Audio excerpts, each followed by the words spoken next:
BierTalk. Gespräche über und beim Bier.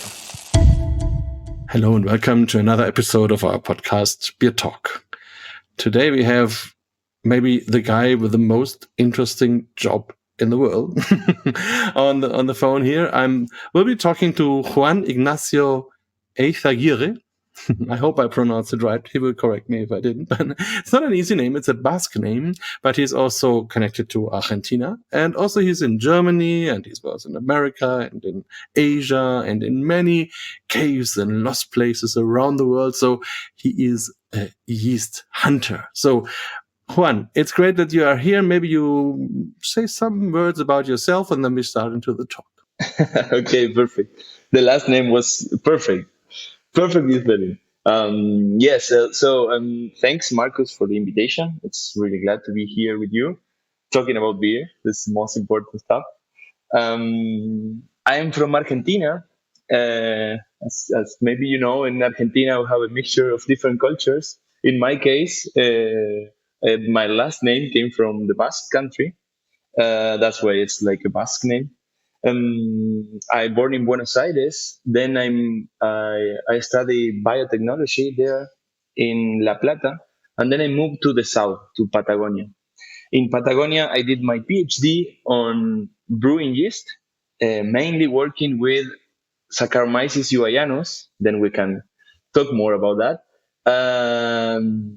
And then after a few years on PhD and working with that as yeast hunter, at some point, then I moved here and I work in Weihenstephan with Matthias Hutzler, Martin Sarnoff, looking for yeast, but now in other environments.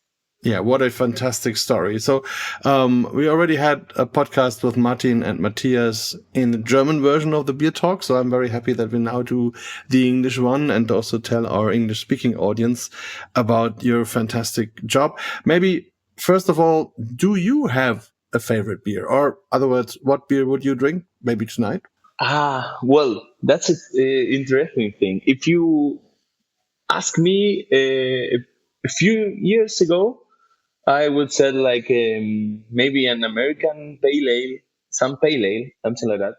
I could drink a lot. But here now I'm living in Freising in Bavaria. I for sure I will drink a Weiss beer tonight. Yes, of course. At the end, they all come back to the Bavarian classics. But to be honest, Argentina has a great beer community and a great craft beer scene. And I have a lot of friends there, which I normally meet when I do beer judging around the world. And I had great beers from there. So when you were still in Argentina, did you have some contacts to the craft beer world there? Yes, sure. So I started as a home brewer in 2011. And most of the friends that I met in that time, they are brewers now in Argentina, in really big breweries there now. So I always had contact with them. And in my former lab in Ipatec in Bariloche, we work really close together with the brewers, with the breweries, not only in Patagonia, but also in the rest of Argentina. And I also a beer judge. So I used to do the same in Argentina.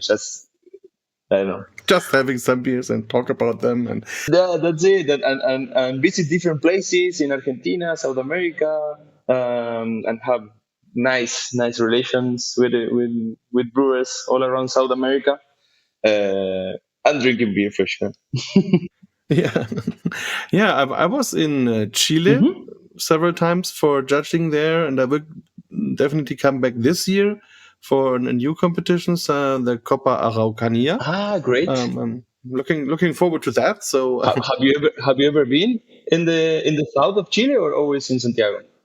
No, I only have been to Santiago and to Valparaiso and Viña del Mar and this, but not south. So I'm very much looking forward to that. Perfect. So if you have time, you cross the Cordillera and also visit some brewers in Bariloche. Okay, I will come back to that definitely.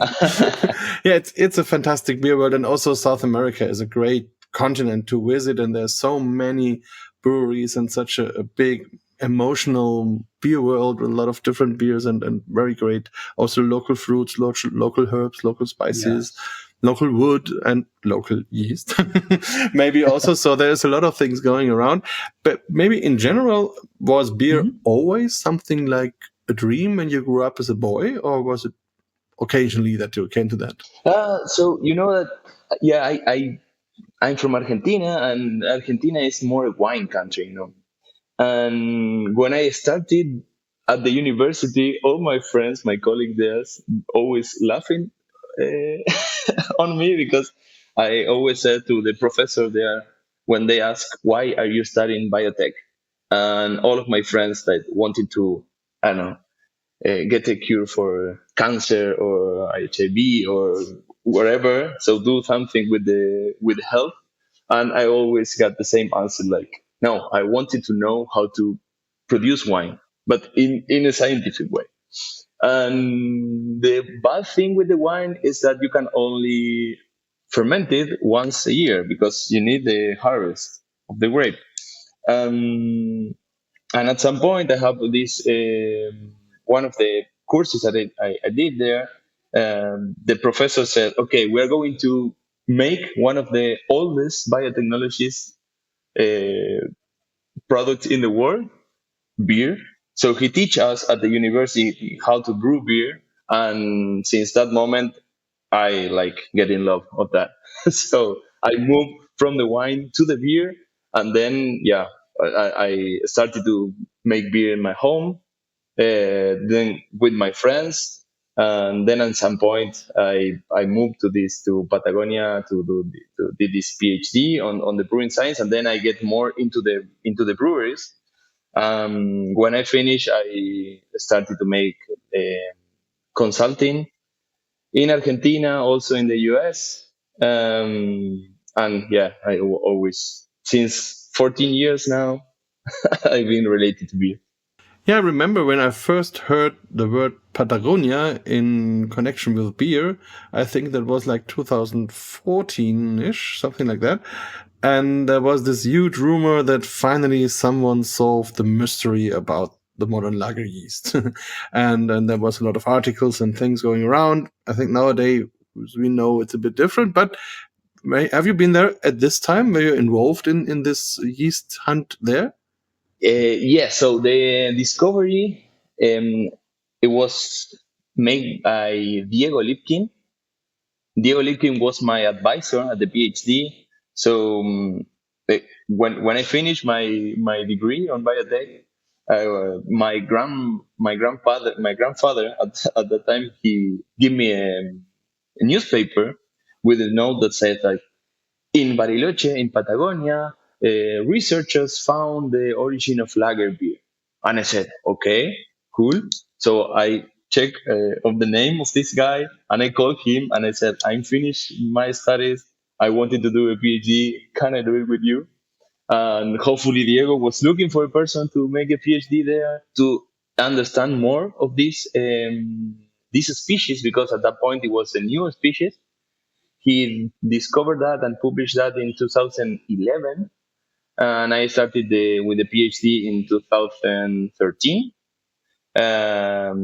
Trying, so what we do was mapping the whole Patagonia from Tierra del Fuego, which is I don't know, the closest place to Antarctica, to the north of Patagonia, and we isolate around 200 strains of eubayanus, and then we map how was the diversity there, and how is this different population of eubayanus that we found, if they were able to produce beer, good beers or not.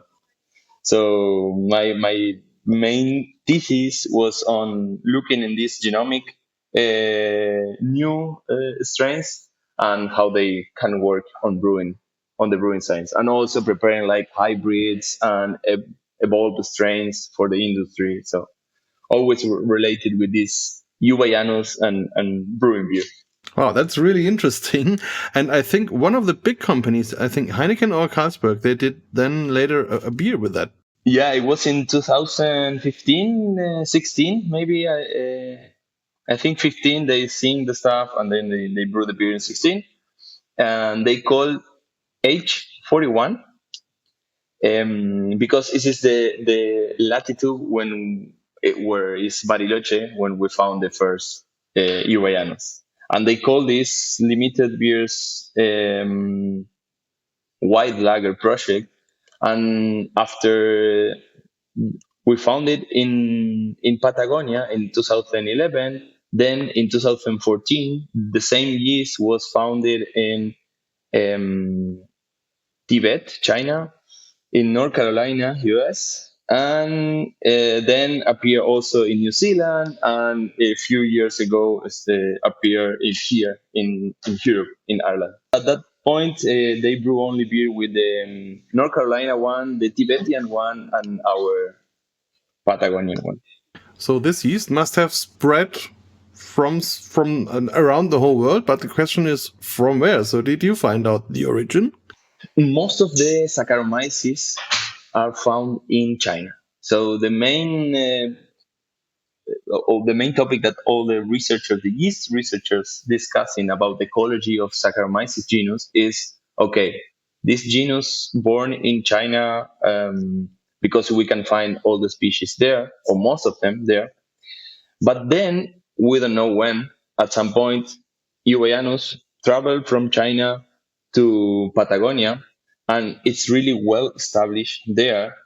This year, hopefully in December, we are going to send an article. We are working with some Chilean researchers. They are mapping. They are doing like the same we did in our side of the Cordillera de los Andes. In Argentina, they are doing the same. Francisco Cubillos is a researcher, and they are doing the same with the Chilean side. And now we're working together to publish the whole story about eubayanus. And it's really crazy. So what we think is that at some point, this yeast traveled to Patagonia, and they established really well in Patagonia, and then again travel and go to, at some point here to Europe to hybridize with the Cerevisia. But we don't know when or where is the exact point of that. We are still looking. So last month we were in the Basque Country with Matias and Martin, and also a researcher from Spain, David Peris. He is also another colleague of us. He worked mainly in Saccharomyces genus, looking for Saccharomyces there in Basque Country as well. So we are still looking for this missing part of the story. Yeah, that's like a crime novel. So it's really very interesting. I think if I'm please correct me if I'm wrong, but as far as I know, I think what we definitely know is there must have been this hybridization around 1600, 1610 in the Munich area, where this old or former lager yeast strain came together with the modern ale yeast, which was then coming from the Hanse countries, and then it formed our modern lager yeast. But the question is that this old part, the father, let's say like this, there is still the question, where is the origin? Is that right? Yeah, that's right. That's the hypothesis that we are working on. Matias and Martin published this hypothesis 2 years ago, and or 1 year ago. I think it was 2. I don't know. But it was. It is really clear that here you have a lot of history that is well dated, so you can really read the books on when the lager brewing started to be a thing. But with the origin of the strain in particular, it's not really easy to find a spot, because we need to I don't know, to discover the time travel to to do that. It's absolutely fascinating, and I think now we come to the point where we starting 15 minutes ago. Maybe the people are already thinking, when do they start to talk about this? So just to let them know, what is a yeast hunter? Is it like Indiana Jones going into caves and having a gun and maybe a hat and doing some secret things, and is he a rich guy in the end, or what? How does that work? So maybe you bring us a little bit with you that we can imagine us. Yeah, sure. So at the beginnings, when I start in Patagonia. Patagonia is, I hope that all of you can travel there at some point of your life because it's really an amazing landscape, an amazing place.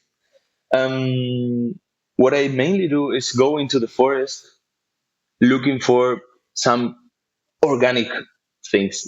I don't know. Could be fruits, could be insects, could be bark of some tree in particular, soil samples, or whatever in the nature. And I always do the same. In Argentina, we do a lot of research and we could identify in which trees you can find mostly these eubayanus. So it's easy. At the last year, there sampling there, I could take 10 samples and find eubayanus in 8 of them. So it's really successful, the method that we use there in the nature.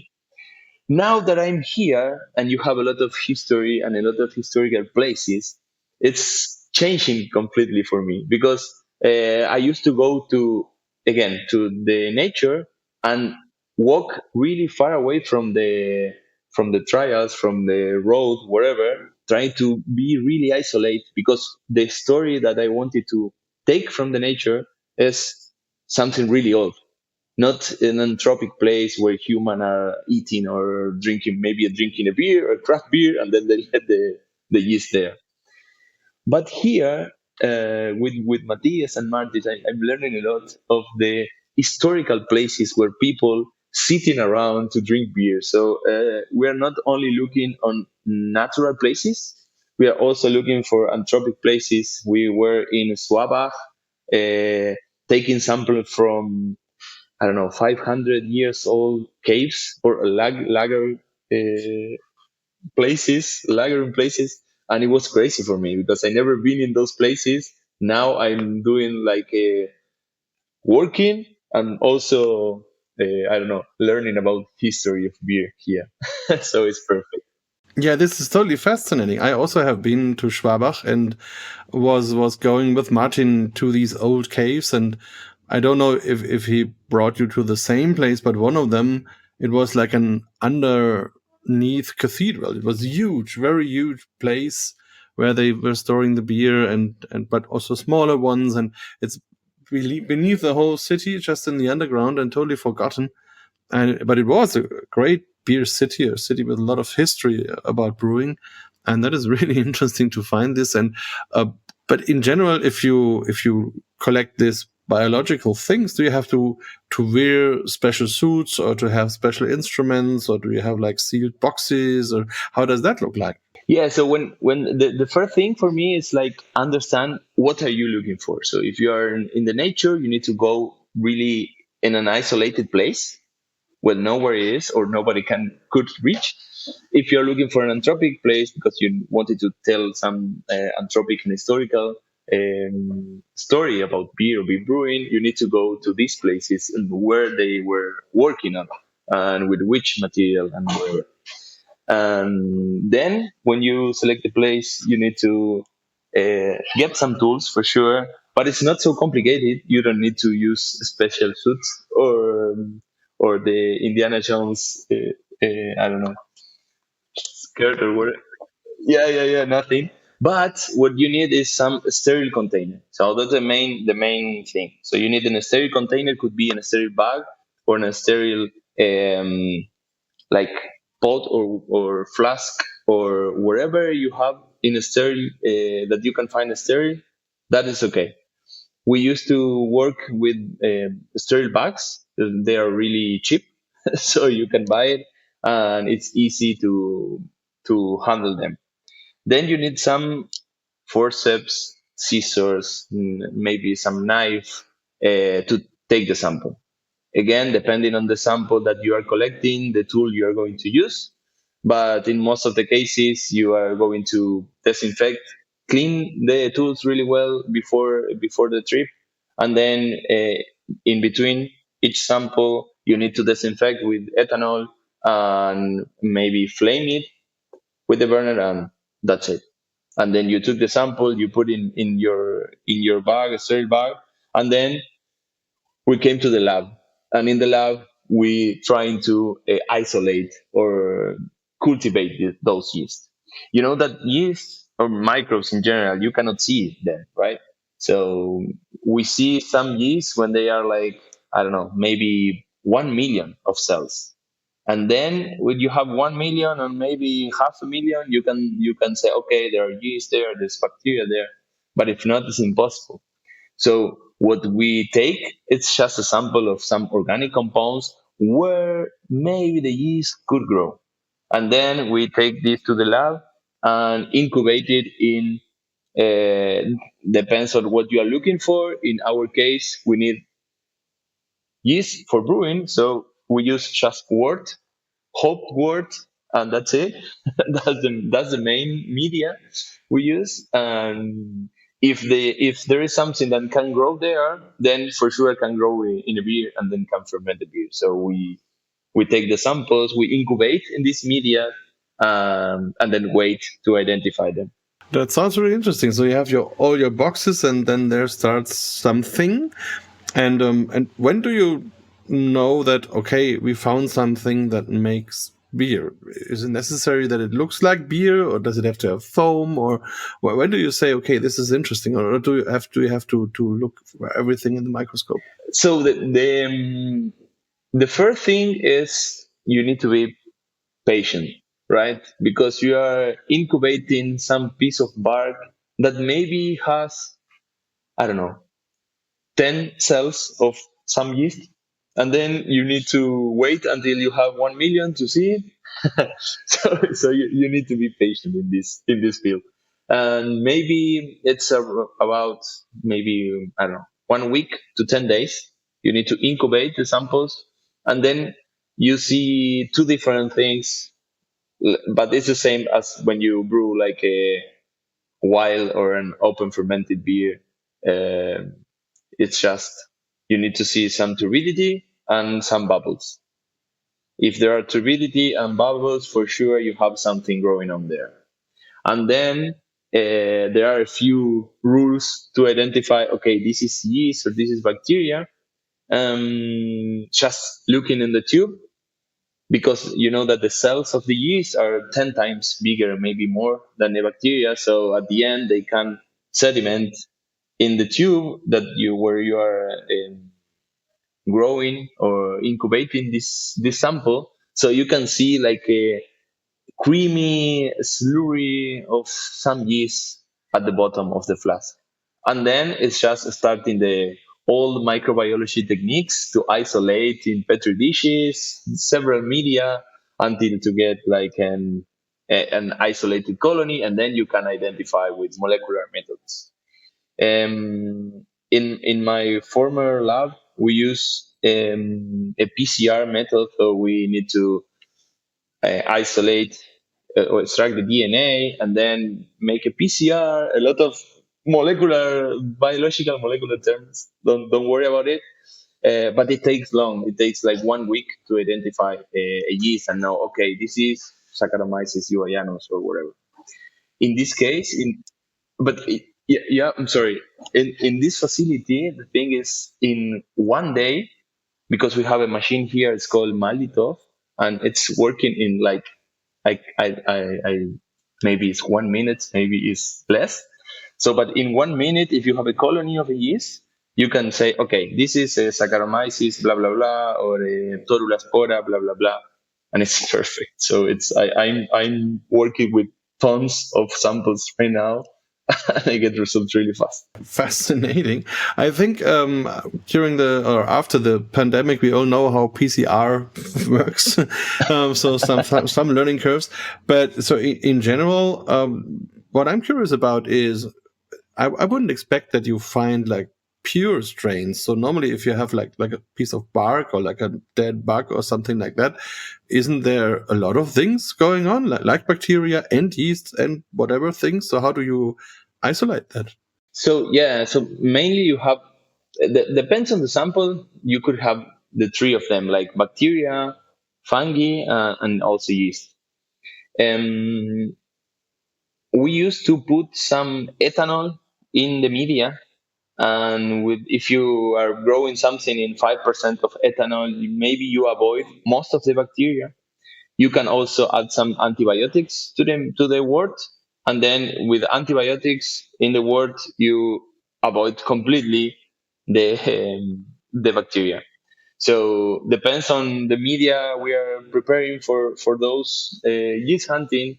Now we are using three different, because we are looking for three different types or groups of yeast. So depend on the media, we use different approach, or ethanol or antibiotics to avoid bacteria. Then to avoid the fungi, the critical point is the oxygen. So we need to cultivate it in anaerobiosis or without oxygen. And if you cultivate it without oxygen, you avoid most of the fungi, of the filamentous fungi. So then you can also only isolate yeast. Wow, there's really a lot of knowledge behind, and it really sounds fascinating. And when you afterwards, when you have your samples where you have success, so where something is like fermenting, what is the next step to find out if that is interesting for the beer world or interesting in scientific ways? Well, then is starting the funniest part, I think. Or at least the most enjoyable one, because then you need to brew beer, and that's amazing. It's just starting to try. For sure, when you have a name, you know at least an approach or the average of capacities of these species. If it's a Saccharomyces, maybe it could ferment fast or should ferment fast. But I don't know, maybe you get some Torulaspora that produce a lot of esters, and it's also interesting. So then you need to try. We do a lot of trials in a small scale to check maybe the abilities of fermenting the wort, like if they can consume all the sugars in the wort, or that mainly the wort is made by glucose, maltose, maltotriose, and then dextrins. Now with all these non-alcoholic beers around, the yeast companies are looking for yeast could only consume glucose, so they are maltose negatives, because with those kind of yeast you can produce like really small amount of alcohol, and then you can call non-alcohol beer to your product. So this could be one thing. So you check if they can consume the maltose or not. And if they cannot consume maltose, okay, you take it apart and they said, okay, this could be good for non-alcoholic beverage. And then you continue with the other ones, the ones who can consume maltose. They also consume maltotriose. If they consume maltotriose, they are really, now it's like I don't know, like a diamond to find something like that in nature. It's not really a thing, because it's most of the domestication process, the consume of maltotriose, sorry, in the Saccharomyces genus.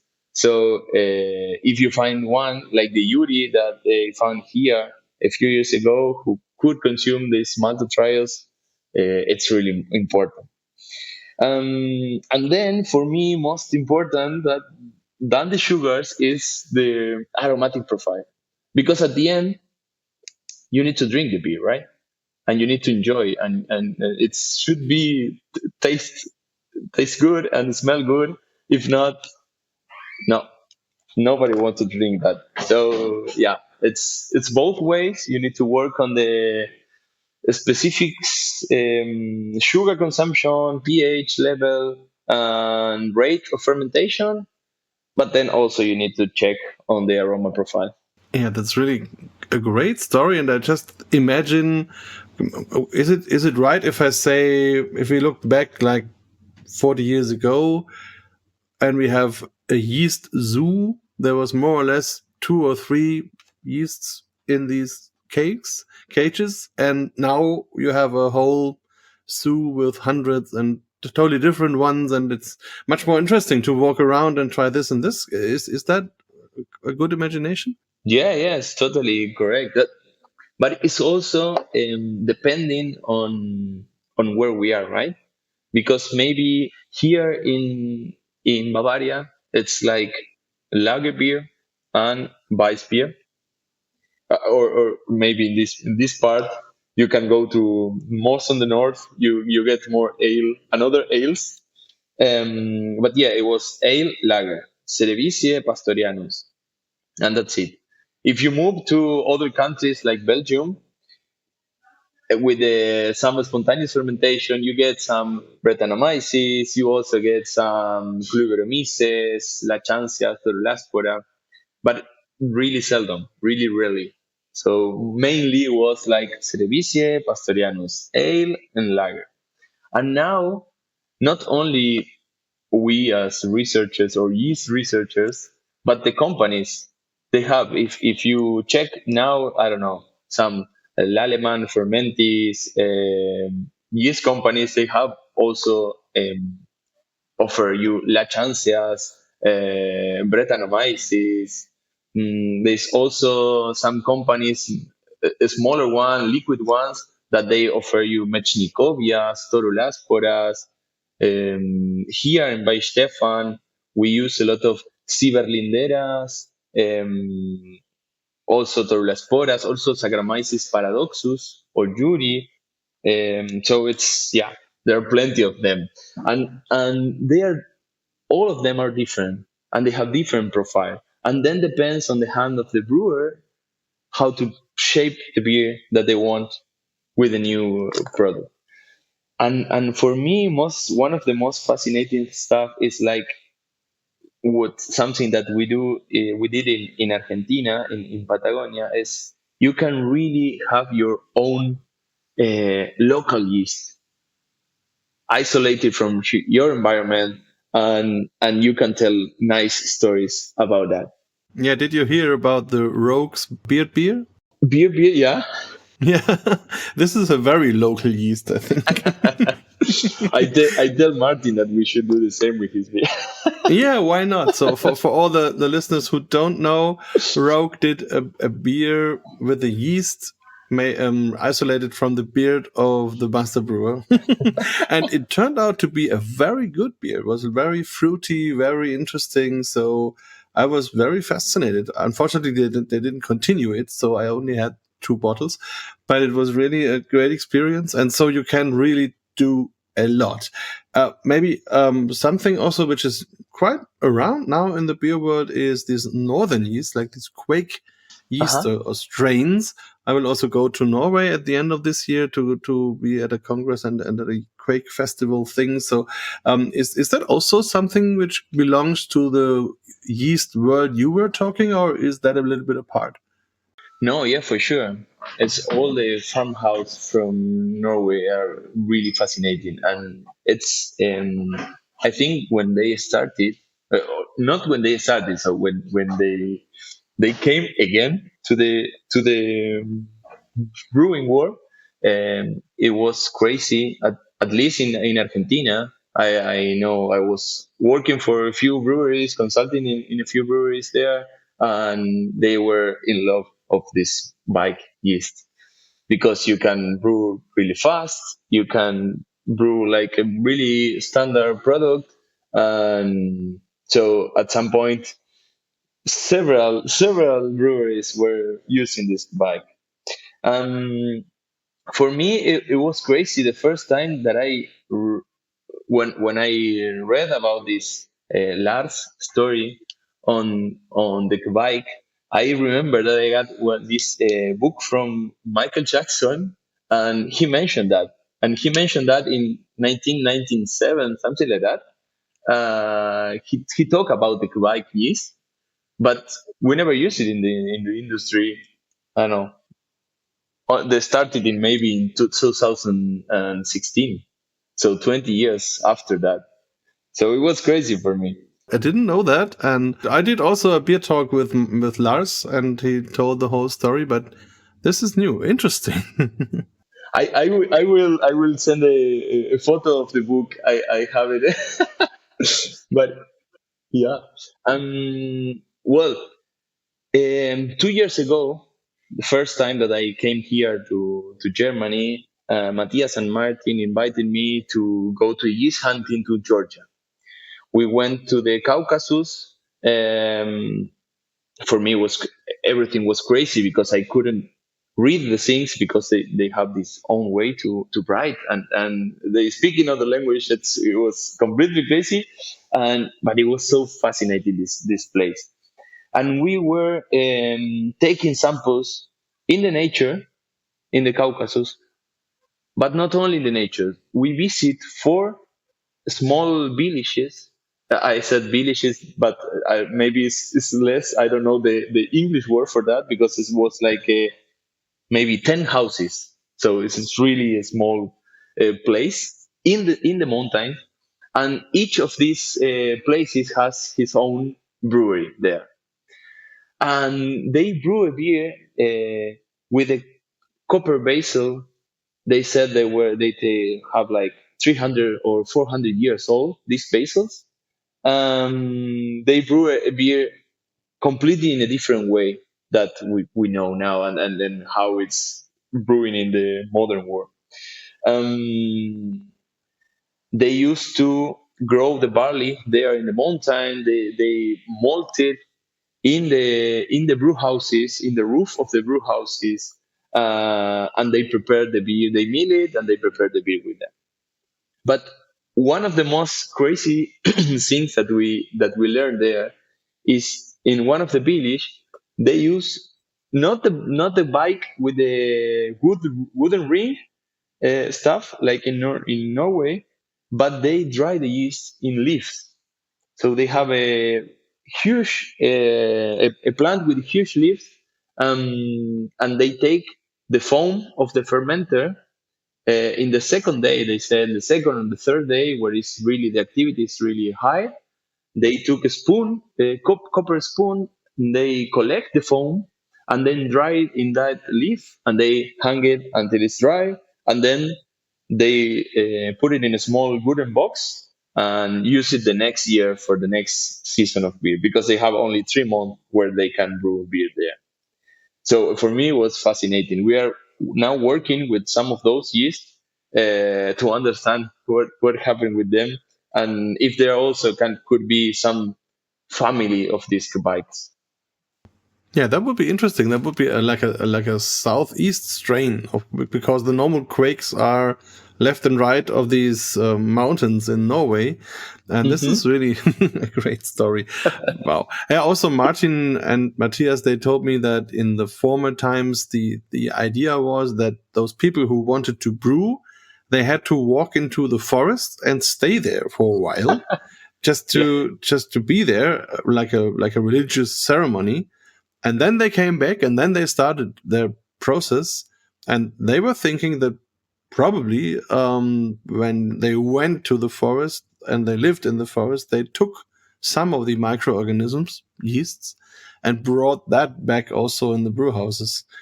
Is that like a makeup, or do you think that's also true? It could be. When they tell us the story, it was crazy. But we heard so different stuff there. That's why not. They tell that they went to the forest for like I don't know 1 week or to 1 month, something like that. And when they came again, they can produce this beer. It could be that they get some of the yeast, but also could be because what they tell us also is that they should avoid the meat and all the diseases that you have when you I don't know kill some animals or whatever. So maybe it's also part of the trick. Don't avoid the infections and then get clean to produce a beer. Yeah, it's it's definitely fascinating how these old practices and things evolved, and how it was also combined sometimes with religious or at least spiritual things or ceremonies and things like that. So, by the way, I read that you are also brewing beer in Tibet. So what is the story behind that? No. We had a brewery with friends in Argentina. It's called Tibet. Ah, okay. Sorry. No, no, And no, no. I never been. I never been there. I would love to be there. Hopefully, sometimes I can travel to do some yeast hunting in China at some point. But no, there was a craft brewery in Buenos Aires, and I was the brewer there when I finished my PhD. that's a nice mix up. But also interesting. Is this brewery still there? In Argentina? Yeah. No, it's closed with the pandemic. Not an easy time. No, no, no. All right. And I read another thing, the Proyecto Eucaria. So what is that? Yeah. With this also, it's with other colleague Marcos Brocardo. We started this consulting company when we were, I don't know, uh, in 2017 or 18, something like that, to help brewers. At some point, there was a lot of small brewers starting to establish in Argentina, so we help with the quality and also recipes and wherever. So it was So you would say your main job now is to be a yeast hunter. yeah, yeah. So now it's yeast hunter and also is stay here and the Weihenstephan, several projects, several things going on in the beer world, and it's crazy. I'm really glad to be here. If you find successfully some interesting yeast, so for example, I also made a talk with Matthias about the non-alcoholic beer the Lasser Brewery does in Germany, which is made by a yeast strain which was found more or less by your team. How does that work, that you make sure this is something like your finding? So can you patent a yeast, or do you make like a copyright, or how does that work? You cannot patent the yeast because it's nature. But you can use it, and then depends on where you are, who is the one who has um, the rights on that. We were to Spain the last month, and with the Nagoya Protocol, all the yeast that we harvest there or we isolate there are from Spain. We for sure can use it for research, but if there is some commercial thing, they need to be part of the project. Um, then depends on the regulation of different countries, because in South America it was completely different, and all the rights were from the research council, which is called CONICET. So if you work for this council, if you discover something, it's not yours or not from your lab, it's from the council. So it's more complicated there, but here it's really easy. You need to try, you need to use some yeast that that it was in former time using in other beverage or in other foods, so it's safe. And then it's just trying to get the best partner for your beer and starting to brew and starting the trials.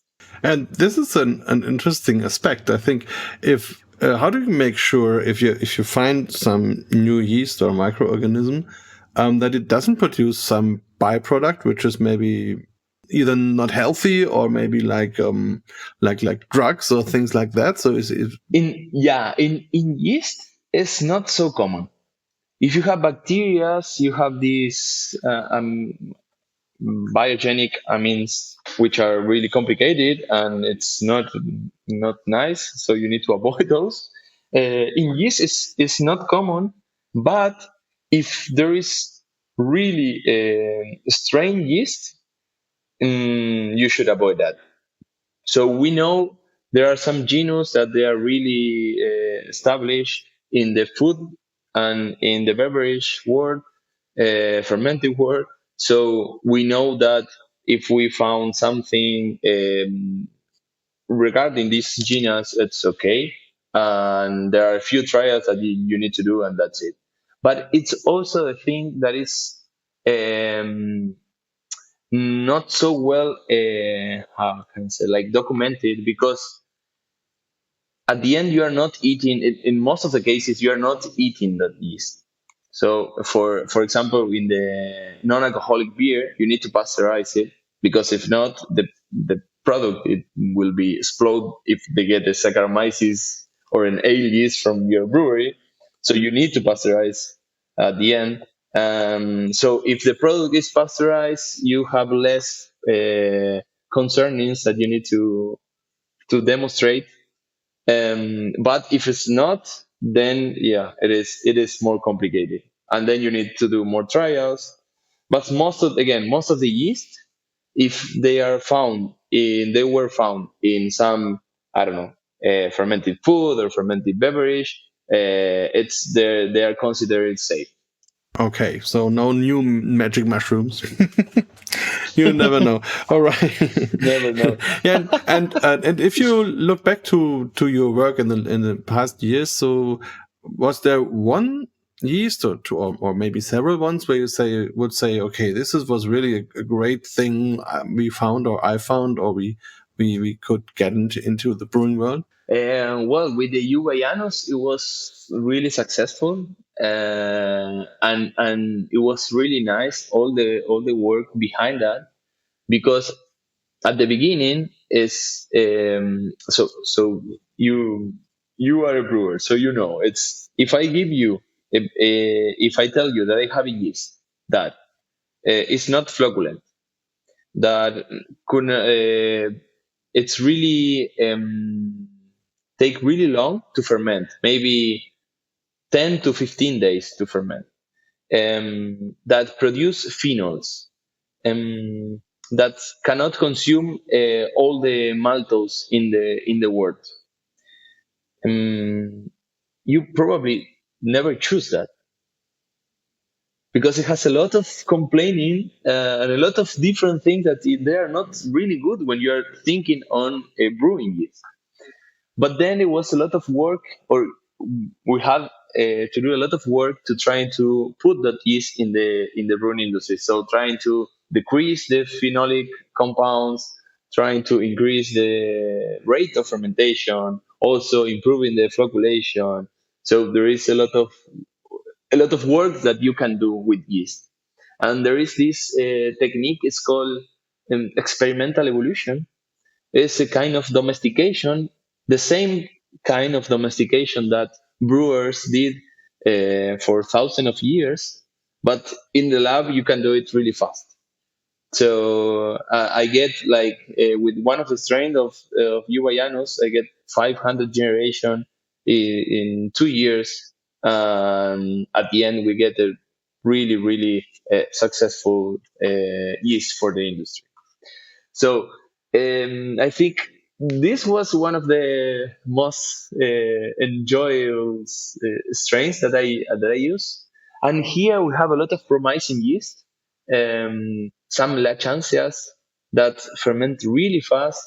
They are really, really neutral in aroma, so it could be really interesting to brew with that.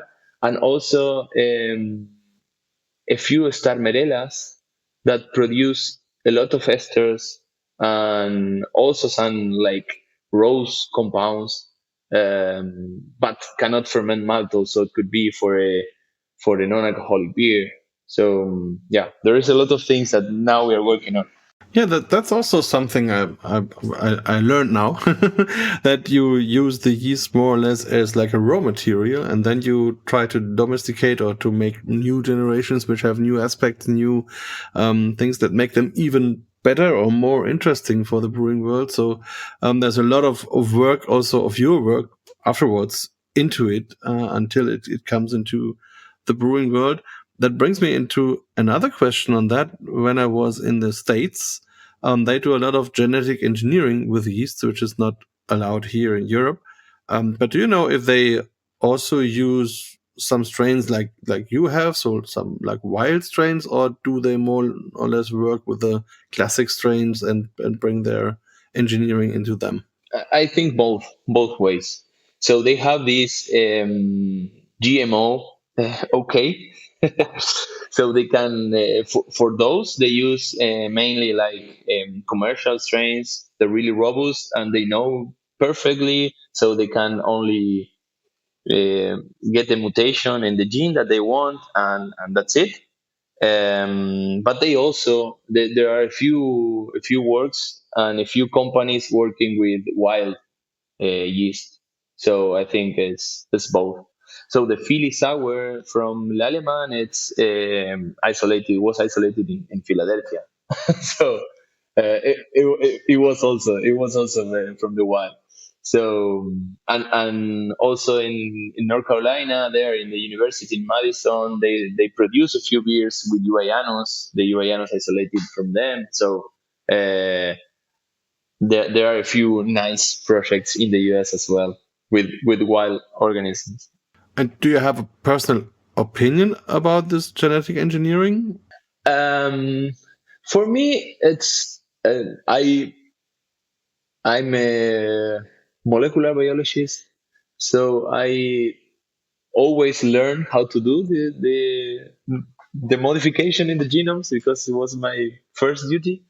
I think it's okay with the new systems that we have, like this CRISPR-Cas9, that you only make only one change, and at the end, it's just my belief, right? At the end, you are just trying to do faster the evolution in that trait at least. So if you, I don't know, you have a strain. One of the cases is this omega yeast. They produce this yeast. It was a Hefeweizen, and they silence, so they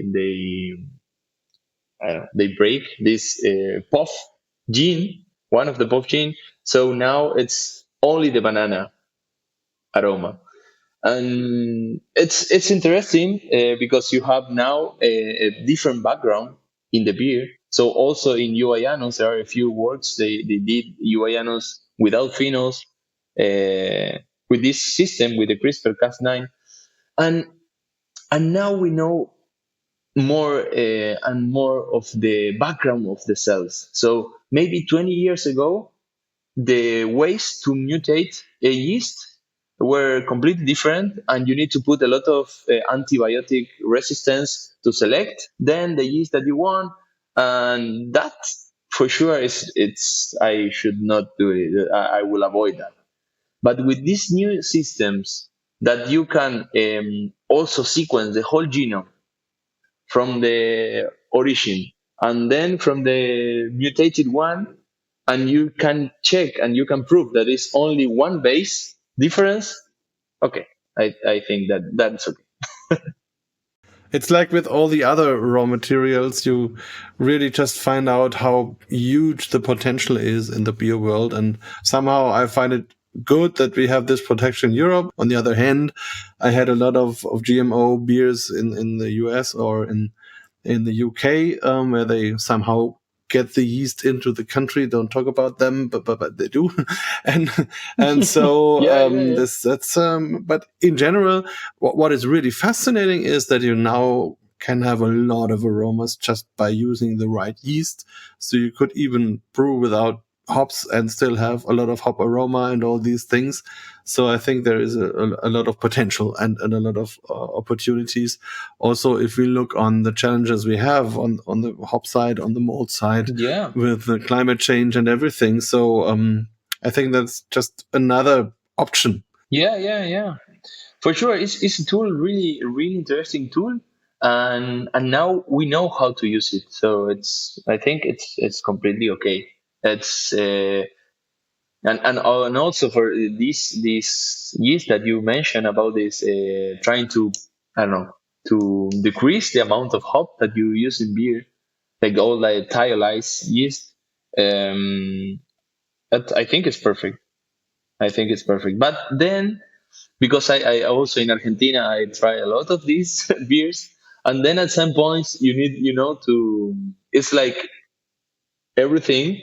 It was like, okay, all the beers now has a lot of styles. Maybe we don't need so much with less. It was like, Yes, it's a little bit like when all these IPAs started, and then you only had IPAs, so some 50 shades of hops, and and now you have all these thiolized yeast. And at the moment, for me, the same in the competitions, I always detect when you have a thiolized yeast. Yes, So, yeah. but maybe there's also some ways to go. So, yeah, maybe to the end, let's talk a little bit about your beer judging. So you are a BJCP judge, and you were judging just in Argentina right now, or also in other countries? I get the national, I don't know, ranking this year. So I'm also grading exams for the BJCP. I used to judge in Argentina a lot. In Chile also I did it twice, and in the US only one. And here in Europe, not yet. Hopefully, I could find some place to go. It's a really nice job, I would say, and you also learn a lot. It's for me was really good for my I don't know, for my skills in the brewing science sector when I started with the sensory approach, because it's a tool that all the brewers has inside the brewery and inside themselves. So I think it's really important to manage those skills. Yeah, and it's also a job with a lot of fun, and where you can meet a lot of people and see a lot of places. So definitely that's good. So maybe we find some ways that I can bring you into some European competitions. Would be great. Oh, cool. So thank you very, very much for this little insight in your great work, in your great job, and also thank you for that. It's very important that we have people that do that and bring our beer industry forward. And I really wish you all the luck, and maybe you find some more interesting special yeasts. And yeah, great. Thank you very, very much. Hopefully. Well, thank you, and thank you for communicating, because this is the most important thing.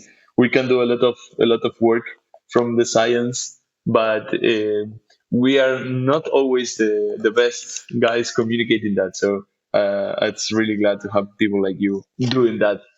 So thank you for this invitation, for the talk. It was really nice. Hopefully we can sit together and drink a beer and celebrate with some wild yeast from the yeast hunting project. Oh yes, we will. Thank you. BierTalk, der Podcast rund ums Bier. Alle Folgen unter www.biertalk.de.